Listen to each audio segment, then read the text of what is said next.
দর্শক সবাইকে আমন্ত্রণ জানাচ্ছি জেডএসআরএম সাইড পলিটিক্স অনুষ্ঠান। আপনাদের সঙ্গে আছেন প্লাবন রহমান। অনুষ্ঠানের মধ্যে দিয়ে আমরা সাম্প্রতিক সময়ের গুরুত্বপূর্ণ বিষয়গুলো তুলে ধরার চেষ্টা করি। আজকে আমাদের আলোচনার বিষয় সংস্কার এবং নির্বাচন রোডম্যাপ। আপনারা জানেন যে অন্তর্বর্তী সরকারের সঙ্গে রাজনৈতিক দলগুলোর সংলাপ চলছে এবং প্রথম দফায় বেশ কয়েকটা রাজনৈতিক দল, বিএনপি, জামাত সহ বেশ কয়েকটা রাজনৈতিক দল সংলাপে অংশ নিয়েছে। দুটি বিষয় সামনে এসেছে। একটি হচ্ছে একটা বিএনপির পক্ষ থেকে বলা হয়েছে নির্বাচনের রোডম্যাপ দ্রুত দেওয়ার জন্য, জামাত আগে সংস্কার চাই তারপরে নির্বাচনের কথা বলা হয়েছে। সংস্কার নির্বাচনের বিষয় নিয়ে মূলত আমরা কথা বলতে চাই। আমাদের সঙ্গে গুরুত্বপূর্ণ অতিথি আছেন, পরিচয় করে তার সঙ্গে আছেন অ্যাডভোকেট সুব্রত চৌধুরী, সাধারণ সম্পাদক গণফোরাম। অ্যাডভোকেট সুব্রত চৌধুরী, আপনাকে স্বাগত জানাচ্ছেন সাইড পলিটিক্সে। শুরু করতে চাই, সেটা হচ্ছে যে একটু জানতে চাই যে দলগুলো আসলে কি চায় বলে আপনার মনে হয়? আপনি একজন রাজনৈতিক দলের প্রতিনিধি হিসেবে কি বলবেন? অন্তর্বর্তী সরকারের কাছে দলগুলোর আসলে চাওয়া কি? না, দেখুন, আসলে মাত্র 2 মাসের মধ্যে আসলো আর কি অন্তর্বর্তীকালীন সরকার, কিন্তু আমরা রাজনৈতিক দলগুলো এত অসহিষ্ণু হয়ে গেলাম যে 2 মাসের মধ্যেই অনেকটা তাদের উপর একটা মনস্তাত্ত্বিক চাপ আমরা অলরেডি তৈরি করেছি। এটা আমার কাছে একেবারেই গ্রহণযোগ্য নয়। অসহিষ্ণু বলছেন কেন? মানে শুধু নির্বাচন নির্বাচন নির্বাচন, শুধু নির্বাচন দিয়ে তো দেশের একটা এত বড় যে একটা পরিবর্তন, তার সুফল তো পাওয়া যাবে না। নির্বাচন অবশ্যই হবে এবং এই সরকারের অন্যতম দায়িত্ব হচ্ছে একটা সুষ্ঠু নির্বাচন, গ্রহণযোগ্য নির্বাচন, মানুষের ভোটাধিকার ইত্যাদি পুনঃপ্রতিষ্ঠা করে তারা বিদায় নেবেন। তো এই যে তারা বিদায় নেবেন, তাদের তো এটা কমিটমেন্ট। কিন্তু আমরা সকলেই বলছি এই অন্তর্বর্তীকালীন সরকারের মাধ্যমে আমাদের কিছু গ্রহণযোগ্য সংস্কার করা প্রয়োজন। এখন এই সংস্কারগুলো করার জন্য তাদের তো যৌক্তিক সময় দিতে হবে। এখন যৌক্তিক সময় তো 2 মাস না, 6 মাস না, এখন সেনা প্রধান বলেছে 18 মাস, হয়তো কম বেশি হতেই পারে। সুতরাং আমাদের তো একটু ধৈর্য ধরা উচিত। আমরা জাতি হিসাবে হঠাৎ করে মানে রাজনৈতিক দলগুলো একটু ক্ষমতার পেছনে কেন আমরা ছুটতে যাচ্ছি না? কিন্তু দলগুলোর পক্ষ থেকে যতটুকু আমি জানি নির্বাচনের কথা তো আসছে অবশ্যই, কিন্তু প্রয়োজনীয় সংস্কারের পরে নির্বাচনের কথা বলা হয়েছে। না, এত তাড়াহুড়া করছি আমরা। এই যে সংস্কারের প্রস্তাবগুলো আমরা দিচ্ছি, প্রত্যেক দলেই তো মিনিমাম 20টা থেকে 70-80টা পর্যন্ত আমরা সংস্কারের প্রস্তাব দিচ্ছি। এখন এই শত শত সংস্কারের প্রস্তাব একটা তো আরও জটিল আকার ধারণ করবে। এত সংস্কারের তো প্রয়োজন নাই। কথা হচ্ছে যে সংস্কারগুলো একটা নির্বাচন, গ্রহণযোগ্য নির্বাচনের লক্ষ্যে যেখানে হাত দেওয়া প্রয়োজন সেটা সব কিছু তো এরা করবে না। করবে তো ভবিষ্যতে যারা ক্ষমতা আসীন হবে জনগণের ভোটে, তাদের দায়িত্ব অনেক বেশি। কিন্তু বর্তমান সরকারের কাছে আমাদের প্রত্যাশা যে গত 15 বছরে যেই জঞ্জাল সৃষ্টি হয়েছে জাতীয় জীবনের সব ক্ষেত্রে, সেই জঞ্জালগুলো কিছুটা অন্তত তারা পরিষ্কার করুক এবং একটা সুষ্ঠু সমাজ, মানবিক সমাজ গঠনের লক্ষ্যে সংস্কারগুলো করে যায়। ইতিমধ্যে তারা 6টা কমিশন করেছে, কমিশন কাজও শুরু করেছে। তার মধ্যে আবার সংবিধান সংস্কার কমিশন এখনও গঠিত হয় নাই।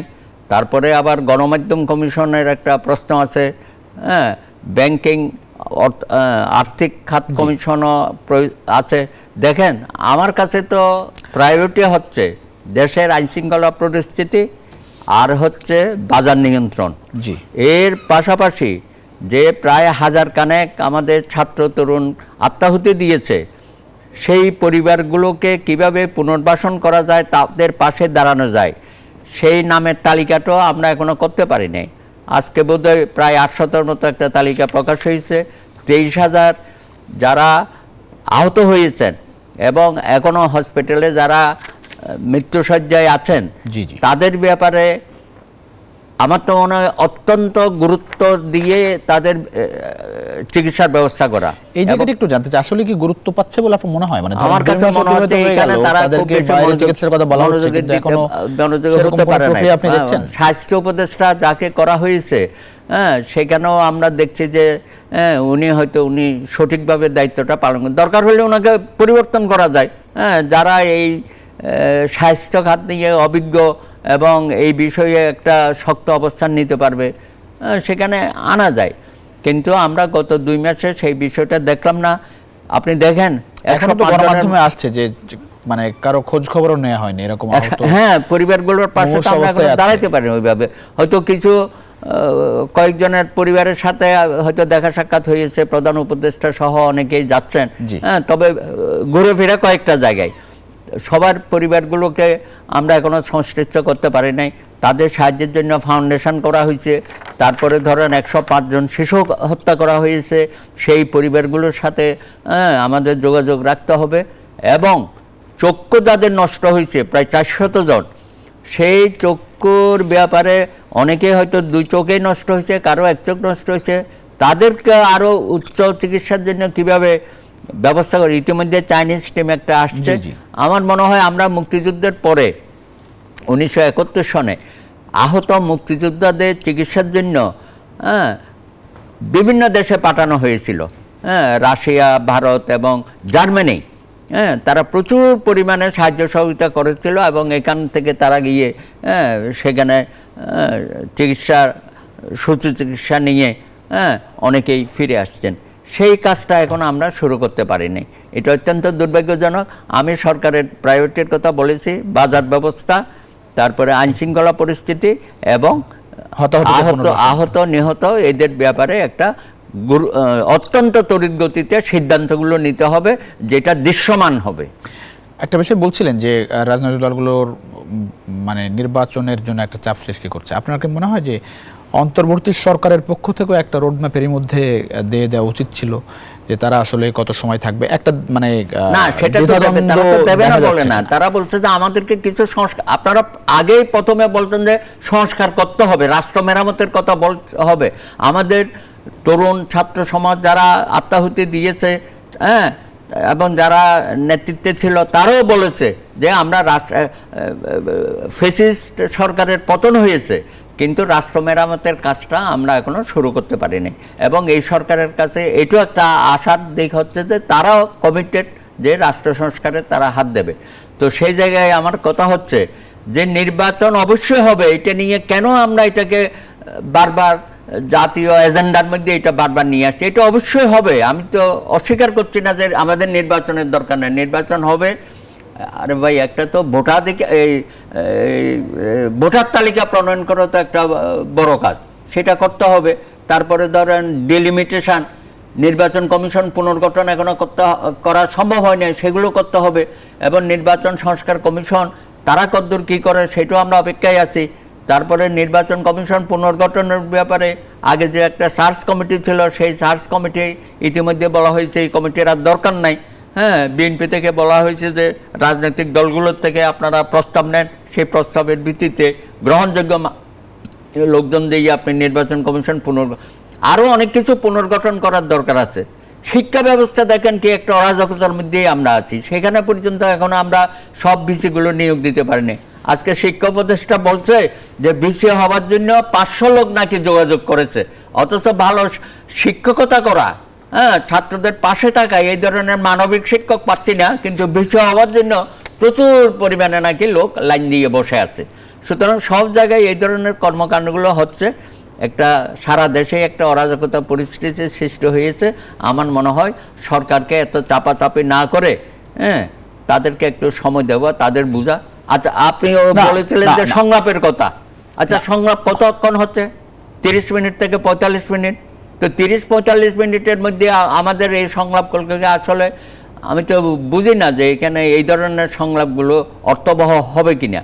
এবং শুধু আমরা গিয়ে কতগুলো প্রস্তাব দিয়ে আসছি, আমি কেন প্রস্তাবগুলো দিচ্ছি সেটা ব্যাখ্যা করে তো সময় পাচ্ছি না।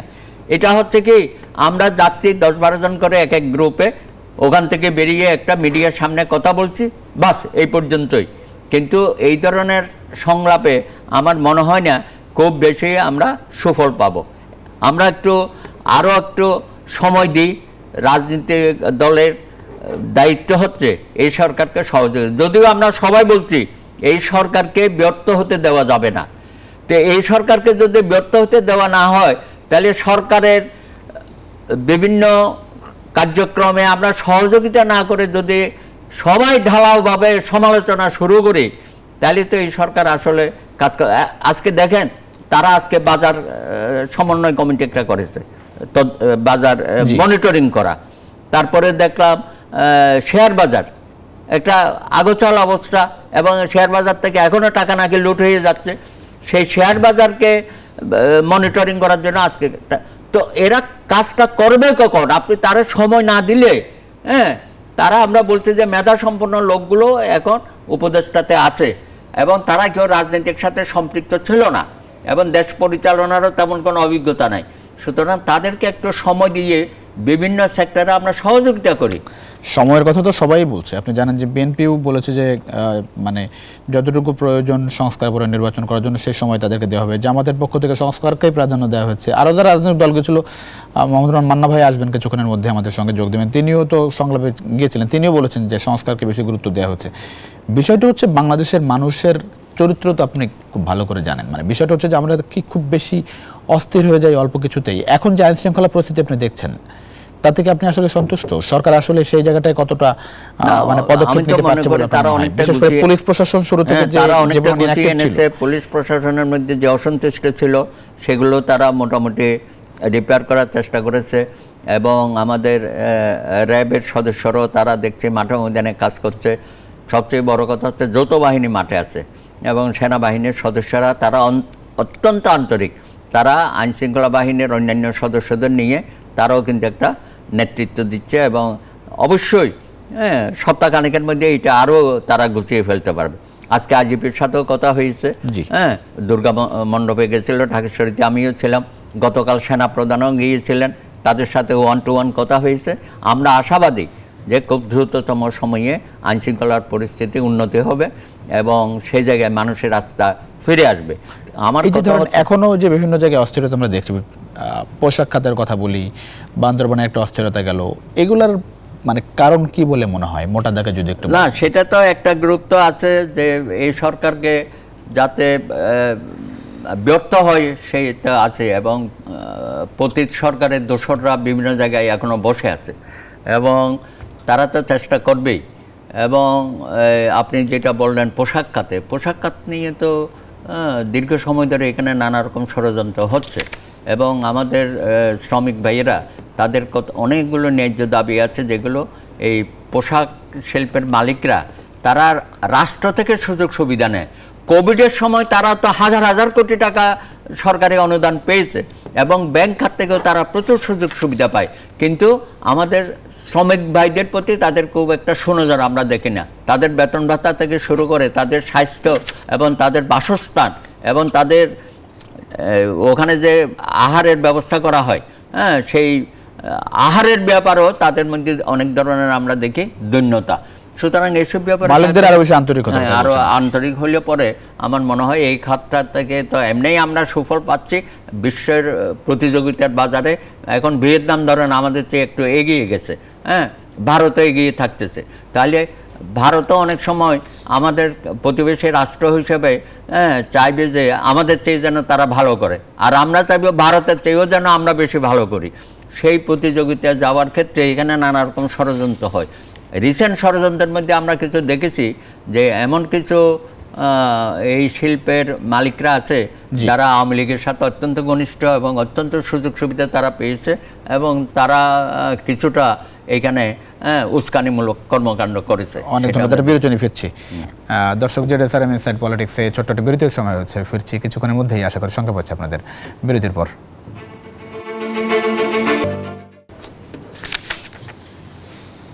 আবারও স্বাগত। জেডএসআরএম ইনসাইড পলিটিক্সের সঙ্গে আছেন প্লাবন রহমান। আমরা কথা বলছিলাম সংস্কার এবং নির্বাচনের রোডম্যাপ নিয়ে। এর মধ্যে আমাদের সঙ্গে যোগ দিয়েছেন মাহমুদুর রহমান মান্না, সভাপতি নাগরিক ঐক্য, আছেন অ্যাডভোকেট সুব্রত চৌধুরী, সাধারণ সম্পাদক গণফোরাম।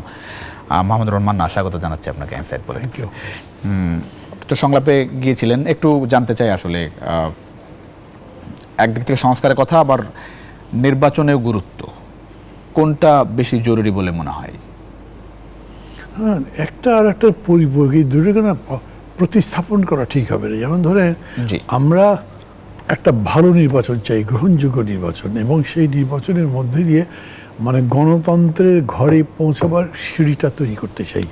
আমরা বলতে চাইছি যে এই ফ্যাসিস্ট যে ব্যবস্থা এতদিন ধরে করেছে ভেঙে সেখানে একটা গণতান্ত্রিক রাষ্ট্র হতে হবে, মানবিক রাষ্ট্র হতে হবে, একটা কল্যাণ রাষ্ট্র, যেই ল্যাঙ্গুয়েজে শিক্ষার্থীরা বলেছে নতুন রাষ্ট্র করতে, যেটা which will be absolutely different from the old state. তো ওইটা যদি আপনাকে করতে হয় তাহলে ওই মিনিমাম সংস্কারগুলো করতেই হবে। কারণ আমাদের এমন হয়েছে যে আমাদের কনস্টিটিউশন ফ্যাসিজমকে প্রমোট করেছে। মানে আকবর আলী খান যখন জীবিত ছিলেন তখন উনি বলতেন যে আমাদের কনস্টিটিউশন আমাদের প্রাইম মিনিস্টারকে ওই রাশন জার অথবা মোগল এম্পায়ারের মতো পাওয়ারফুল করে ফেলছে, হুইচ ইজ ট্রু। তো এইসব কারণ মিলিয়ে এতগুলো কাজ যেহেতু করতে পারতাম, কাজগুলো করি, সাথে সাথে ইলেকশনের দিকেও আমরা যাই, ভোটার লিস্টও প্রিপেয়ার করতে থাকি, বাকি ইলেকশন প্রসেসে যা যা করতে সেটাও করতে থাকি। এগুলোও আমাদেরই প্রপোজাল ছিল, নট দ্যাট যে ইন্টারিম গভর্নমেন্ট এসে বলেছে। আমরা তো যখন আন্দোলন করছি তখনই ধীরে ধীরে কথা বলতে বলতে 41টা 42টা দাদা ছিলেন, আমি ছিলাম, মানে আমরা সবাই মিলে একটা চার্টার প্রিপেয়ার করেছি 31 দফা, যে এর ভিত্তিতে রাষ্ট্রটাকে নতুন করে আমরা গড়ে তুলবো। বিরতির আগে অ্যাডভোকেট সৈয়দ বলছিলেন যে দলগুলো মনস্তাত্ত্বিক চাপ তৈরির চেষ্টা করছে, নির্বাচনের দিকে ফোকাস করছে, আপনার কি তাই মনে হয়? এবং সংলাপ যেটি উনি বলছিলেন যে সংলাপটা খুব শর্ট সংলাপ হচ্ছে, 30-35 মিনিট, এটি কি আসলে পর্যাপ্ত সময়? সংলাপটা কি এরকম হয়? সংলাপ বললে ভুল হবে, আমাদের মিডিয়াগুলো আবার হয়েছে কি দেয়ার নিউজ হাংরি, তো ফলে একটা একটু শুনে সেটাকে ফুড়ে ফেপে একটা খুবই ক্যাচি কিছু বাড়াবার চেষ্টা করে। না হলে ধরেন যেমন আমাদের সঙ্গে দুবার কথা হয়েছে ওনার। প্রথমবার উনি যখন ডেকেছেন তখন এজেন্ডাটা স্ট্রেট ছিল 15 আগস্ট, এর মধ্যে ইলেকশন সংস্কার কিচ্ছু ছিল না, এবং ওনারা বলেছিলেন যে আমাদের হাতে সময় খুব কম, তাড়াতাড়ি করে বসতে হয়েছে ইত্যাদি ইত্যাদি। আমরা একটি যোগ করলাম যে আপনারা একদিন পরে ডেকে, তাও আবার এতবার একেবারেই টাইম নেই, যাই হোক। তো ওইটা এই বিষয় ছিলই না।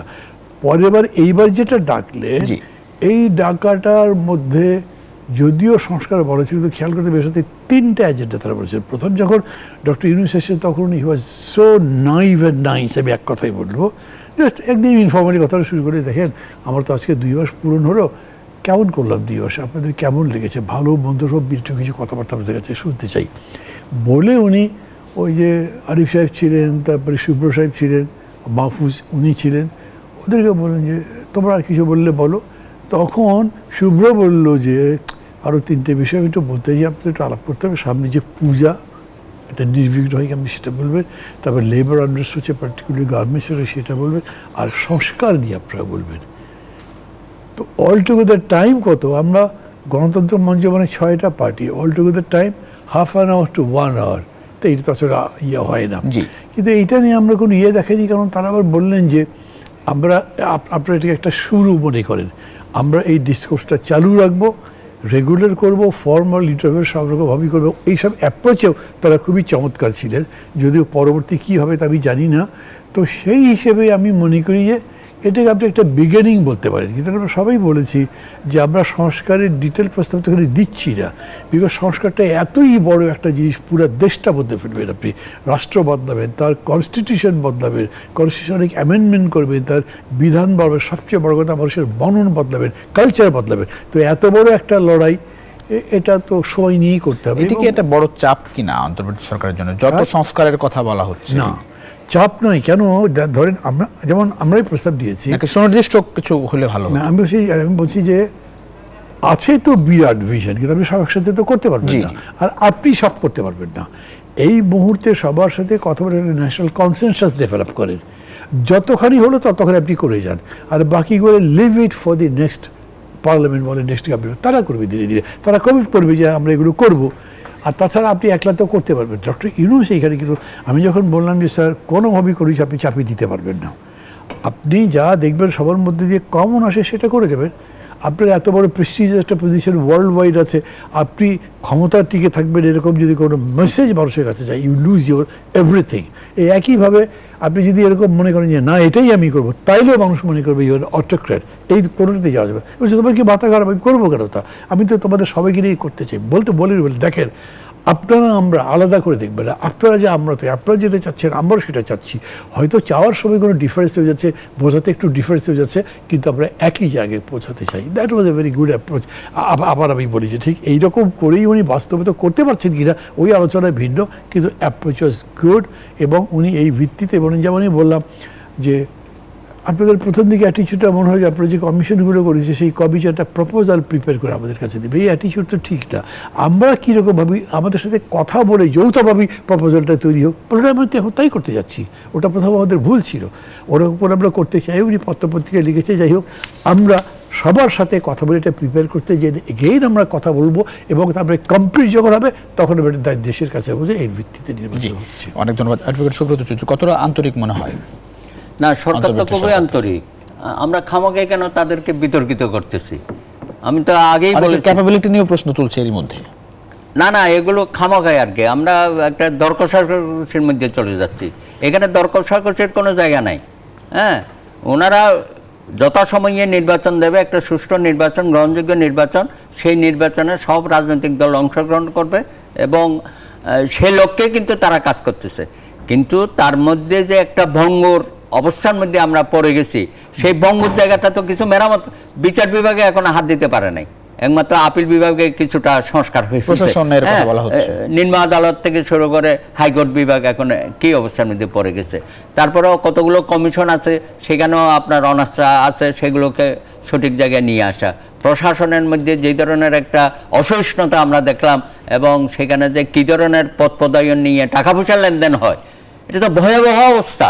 আগে শুনতাম পুলিশ বিভাগে হতো, এখন দেখি প্রশাসনের মধ্যেও কোটি কোটি টাকার চেক দেওয়া হচ্ছে। এরকম একটা অবস্থার মধ্যে আমরা ইউনূস সাহেবের নেতৃত্বে যে সরকার গঠিত হয়েছে তাকে তো শুধু আস্থায় নেওয়া না, তাকে সার্বিকভাবে সহযোগিতা করা রাজনৈতিক দলের পবিত্র দায়িত্ব। সেই জায়গাটাই আমরা করছি কিনা। আমরা যদি সবাই এই সরকারের কাছে ওই প্রত্যেক দিন রাস্তায় নামা, ঘেরাও করা, অচল করে দেওয়া, আমরা কি সেই রাজনীতি এখন করব না? কিন্তু কিন্তু দলগুলোর পক্ষ থেকে সহযোগিতা এখন পর্যন্ত তো করছে না, আরো বেশি করতে হবে। আমরা অধিকাংশ জায়গায় এখন বিভিন্ন ইস্যু নিয়ে তাদের ব্যর্থতাটা বড় করে তুলতেছি। এটা করতে গেলে এই জায়গাটা একটু যদি আপনি যোগ করেন যে আসলে দলগুলোকে সাপোর্ট করছে না, মানে যতটুকু সহযোগিতা করা দরকার এখন পর্যন্ত সহযোগিতা করছে যদি বলেন তাহলে এটা মানে পলিটিক্যাল পার্টিগুলো সবার একটা ইনজাস্টিস করেছে, বিকজ আমরা কোনো অপোজিট করি। কিন্তু এটা তো ঠিক ধরে 2 মাস পার হয়েছে, পুলিশ তো এখনো গঠিত হয়নি, থানাগুলো গঠিত হয়নি। এটা যদি আপনি না বলেন তাহলেই বলেন যে গভর্নমেন্টের প্রতি ইনজাস্টিস করছেন। যেমন ধরেন এরকম হয়েছে বিউরোক্রেসিতে টপ একজন অফিসার উনি রিজাইন করেছেন, বিকজ তাকে এখন হয়তো মানুষের আক্রোশ তারপর আছে, তার বিচার হতে পারে, মামলা হতে পারে।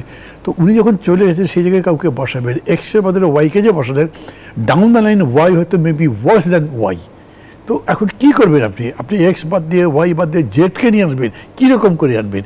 এই জায়গাগুলোতে আমরা তাদেরকে কনসিডার করছি। কিন্তু এইটা বলছি যে এন্ড অফ দি ডে কী হবে, আপনি যদি অ্যাডমিনিস্ট্রেটরটাকে সাজাতে না পারেন, সমস্ত দায় আপনার উপর যাবে। এই দায়িত্ব আপনি আমার উপর দিতে পারবেন না, বিকজ আমি এটা করি নাই, এটা আমার দায়িত্ব ছিল না। আমি এটা বলেছি এরকম করে যে আপনারা যে পারছেন না এটা আমরা বলছি আপনাদেরকে, কিন্তু দায়ী করছি না, কারণ না পারার মতো কারণ আছে। আপনারা তো রাষ্ট্রে ছিলেন না, আপনারা নিজেদের জায়গায় বলছেন যে আপনাদের নিজেদের প্রফেশন, আপনারা সবাই খুবই সাকসেসফুল, কিন্তু যে দায়িত্ব পেয়েছে সেই দায়িত্বগুলো পালনই করেনি। ওগুলো আমরা মোটামুটি বুঝি, আমাদের অনেক লোক গভর্নমেন্টে ছিল, কিন্তু আপনারা ছিলেন না। এই ভুল হতে পারে, বাট হিস্ট্রি আপনাদেরকে অ্যাবজর্ভ করবে না যদি ভুল করেন, যদি ব্যর্থ হন। এই কারণে আপনাদের এখানে ব্যর্থর কোনো সুযোগ নাই। আপনারা আমাদেরকে সহযোগিতা করতে চান, আমাদের সাপোর্ট দিতে চান, এনি মোমেন্ট যা সব এরকম করে বলবেন at the back and call of the গভর্নমেন্টটা আমরা রেডি আছি আপনাকে হেল্প করতে, কিন্তু আপনার চাইতে হবে। এরকম নয় যে আপনি যদি অ্যাটিচিউড দেখান যেটা আমরাই সব পারি তারাও আমরা করতে পারবো, তা তো করতে পারবো না। আমার মনে হচ্ছে যেটা দাদা বললেন যে গভর্নমেন্টের দিক থেকে ওই অ্যাটিচিউড শো করেনি যে তারাই সব করবে। তারপরে এটা ঠিক যে ওনারা অনেক জায়গায় হয়তো একটু হেল্পলেস ফিল করছেন, সেটা বিউরোক্রেসিতে বলেন, সেটা আপনার বিচার বিভাগে বলেন, সেটা অ্যাডমিনিস্ট্রেশনে যেই জায়গাতে বলেন। মাঝে মাঝে ফেসবুকে আমি আর্মিকে নিয়ে এমন এমন কথা দেখছি, ওরা পড়লে রীতিমতো ভয় পেতে হয়।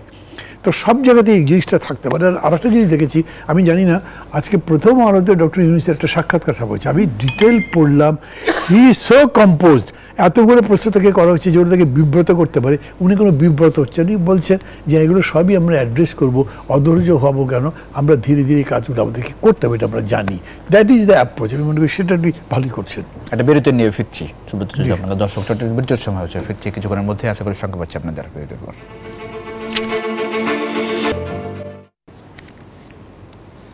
দর্শক আবারও স্বাগত জেডএসআর ইনসাইড পলিটিক্সের সঙ্গে আছেন প্লাবন রহমান। আমরা কথা বলছিলাম সংস্কার এবং নির্বাচনী রোডম্যাপ নিয়ে।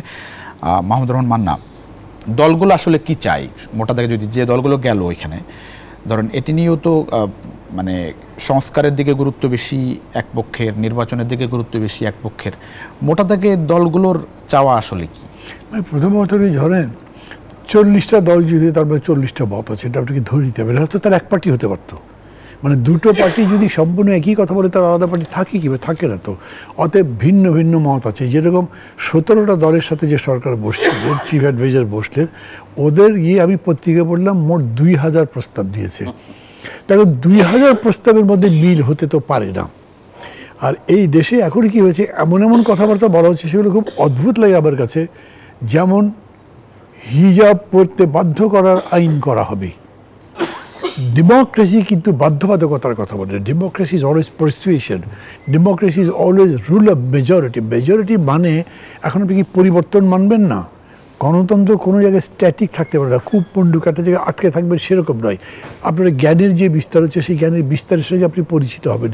দৃষ্টিভঙ্গির পরিচয় যেটা হচ্ছে, বিজ্ঞানের যে প্রসার হচ্ছে বিশ্বব্যাপী হচ্ছে, একটা দেশের প্রশ্ন নয়, সেগুলো আপনাকে ধারণ করেই সামনের দিকে যাওয়ার চেষ্টা করতে হবে, নাহলে দেশ এগুতে পারবে না। এখন যেমন ধরো আর্টিফিশিয়াল বিজনেস, কী বলে ইন্টেলিজেন্স আসছে, এটাকে আপনি কাজে লাগাবেন না। কেউ এখন এসে বললো আর্টিফিশিয়াল ইন্টেলিজেন্স লাগান যদি, তাহলে তো দেশে বেকারত্ব বেড়ে যাবে। তার মানে আপনি এআই নেবেন না তা বলতে পারবেন না, কিন্তু সায়েন্সকে কখনো আটকাতে পারেননি। এখন যদি এমন হয় কেউ গণতন্ত্রের নাম করে, এখনকার স্বাধীনতার নাম করে, যেরকম করা হচ্ছে দ্বিতীয় স্বাধীনতা, তার মানে আমি যা ইচ্ছা তাই বলতে পারবো, এমনকি আমি জ্ঞান বিজ্ঞানের বিকাশকে বন্ধ করতে পারবো, আমি মানুষের স্বাধীনতার বিরোধিতা করতে পারবো, নারী স্বাধীনতার বিরোধিতা করতে পারবো, এবং এমন এমন কথাবার্তা বলবো যেটাকে আমার আবার পেছনে ফেলে যাচ্ছে। এই যে মাজারে আগুন দেওয়া, কবরে আগুন দেওয়া, আপনি চিন্তা করতে পারেন মানুষের, মানে এইটা কিন্তু কোনোভাবেই আমাদের জাতীয় চিন্তার প্রতিফলন নয় আমি মনে করি। আমাদের এই দেশে বাড়ি হিন্দু বলেন, মুসলমান, বৌদ্ধ, খ্রিস্টান যাই বলে, কবরে আগুন দেবার কোনো কালচার নেই, কিন্তু তাও তো হয়েছে। প্রতিশোধ স্প্রিয়ার সম্পর্কে আপনি আগে খেয়াল করে দেখেন আওয়ামী লীগের নেতারা কী বলতেন, যেদিন ক্ষমতায় থাকবে না লাখ লাখ লোক হয়ে যাবে, জবাই হয়ে যাবে, কিচ্ছু হয় নাই। বাঙালি এইবার দেখিয়ে দিয়েছে যে আমরা রিয়েলি ডিসিপ্লিন করতে জানি। আমাদের স্বাধীনতা পরেও কিন্তু অনেক মানে উল্টাপাল্টা হয়েছিল, নিয়মের বাইরে হয়েছিল, 16 ডিভিশন হয়েছিল, কিন্তু এবার 15 আগস্টের পর আপনি এরকম দেখেন নাই। তো এটা কীভাবে হয়েছে? পুলিশও তো ছিল না, আর্মি তো ছিল না ওই অর্থে, বরঞ্চ আর্মিকে যদি বলেন, পুলিশকে যদি বলেন, তারা আন্দোলনের সরকার শক্তির বিপক্ষে ছিল। অথচ আন্দোলনকারী এই ছাত্র বলেন, কৃষক বলেন, মারা গেছে তো ম্যাক্সিমাম মেহনতি মানুষ, এরা কেউই লুটপাট করতে যায়নি, নারীর সম্ভ্রম হাত দিতে যায়নি, নারীর স্বাধীনতা হরণ করতে যায়নি, মানুষের কথা বলবার অধিকার হরণ করতে যায়নি। তো আপনি এত বড় উন্নত জাতি পাওয়ার পরেও যদি মনে করেন যে না, আমাকে ওর উপরে কষাঘাত দিতে হবে, ওকে আপনার মানে নির্দেশ দিয়ে, আদেশ দিয়ে পরিচালিত করতে হবে, আপনি গণতন্ত্রের স্পিরিটটাই ধরতে পারেন। সুব্রত চৌধুরী, প্রত্যাশার জায়গাটা একটু জানতে চাই। না, প্রত্যাশা তো আকাশচুম্বী, এবং সংস্কারও চাই, নির্বাচনও চাই। মান্না ভাই বলেছে একটা আরেকটার পরিপূরক। তাহলে এই যে সমন্বয়গুলোকে সুনির্দিষ্ট হয়ে গেলে ভালো হয়, দ্রুত। হ্যাঁ, খুব দ্রুত সময়েই হবে। তারা তো 3 মাস সময় নিছে, আমি আশা করবো যে 3 মাসের আগেও হইতে পারে। হ্যাঁ, এগুলো সেট করা আছে, কোথায় কোথায় হাত দিতে হবে, বিশেষজ্ঞরা এগুলো আমাদের থেকে অনেক ভালো জানে। সুতরাং এখন কাজের গতিটা আমরা দেখতে চাই। হ্যাঁ, যেমন আপনাকে বলেছি যে আজকে থেকে মনে হচ্ছে যে তাদের গতিটা একটু বেড়েছে, কিন্তু গত 2 মাসে সেই গতিটা আমরা দেখি নাই। এখন অনেক কিছু তাদের করার আছে এবং তারা করবে, আমি আশাবাদী। এবং সেই কারণে আমরা বলছি যে রাজনৈতিক দলগুলোর সাথে শুধু সংস্কারের আলাপ না করিয়া রাষ্ট্র পরিচালনায় আর কি কি করা প্রয়োজন সেটা তো আমরা 1 to 1 আলাপ করতে পারি। আপনি জয়েন্টলি বসেন সবার সাথে, হ্যাঁ, যে কোথায় কোথায় ঘাটতি আছে, সরকারই তো বলছে আমাদের কোথায় কোথায় ঘাটতি আছে আপনারা ধরিয়ে দেন, তাই না? আমরা শুধু ধরিয়ে দেব না, আমরা এখান থেকে আপনি কিভাবে বেরোতে পারেন সেই সূত্রটাও আমরা আপনার সাথে শেয়ার করতে চাই। এবং মান্না ভাই বলতে দরকার হলে আমরা অংশীদার হইতে চাই এই সরকারের। আপনি এই 18 জন উপদেষ্টা নিয়ে তো পারবেন না, এটা বাড়ান না কেন, 50 জন করেন। দ্রুততম সময়ে দেশে দলগুলোর সঙ্গে যোগাযোগটা সবসময় যোগাযোগ এবং দলগুলোর কাছ থেকে তারা দিক নির্দেশনা নিতে পারে। জি, অনেক ধন্যবাদ মাহমুদুর রহমান মান্না, সুব্রত চৌধুরী, দুজনকে অসংখ্য ধন্যবাদ এই রাতে আপনাদের মূল্যবান সময় দেওয়ার জন্য। দর্শক, এই ছিল আজকে ইনসাইড পলিটিক্স। দেখাবেন অন্য সময়, সে পর্যন্ত ভালো থাকবেন, সুস্থ থাকবেন। আশা করি নিউজ 24-এর সঙ্গে থাকবেন।